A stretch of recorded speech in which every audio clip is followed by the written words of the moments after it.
सुप्रभात। सत्य तो सत्य ही प्रतीत होता है। सत्य तो सत्य ही प्रतीत होता है।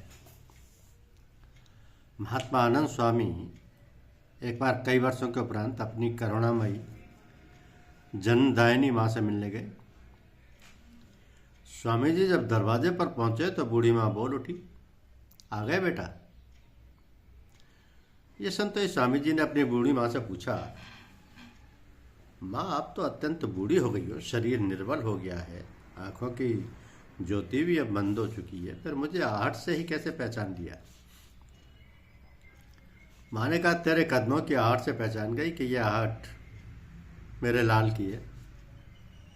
अरे तू क्या जाने, मैं तो प्रतिदिन तेरी प्रतीक्षा करती रहती। मैंने सुना है कि तू बहुत बड़ा महात्मा बन गया, पर मैं जानती थी तू मेरे पास एक दिन अवश्य आएगा, क्योंकि मैं तो तेरा तीर्थ हूँ।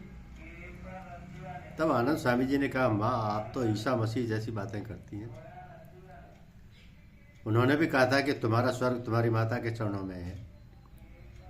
यह सुनकर माँ ने कहा, इसमें महात्मा ईसा ने नई बात क्या कही? सत्य तो सबको सत्य ही प्रतीत होता है। तो किसी भी जीव से घृणा ना करो, किसी से द्वेष ना करो, किसी के साथ निर्दयता मत करो।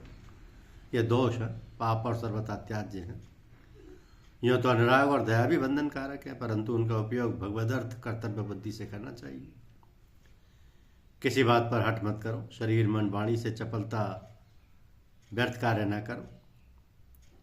जल्दबाजी में किसी कर्म को ना कर बैठो और ना छोड़ बैठो, न छोड़ बैठो किसी व्याख्यान को सुनते हो। बिना सोचे समझे जोश में आकर घर द्वार छोड़कर ना निकल भागो।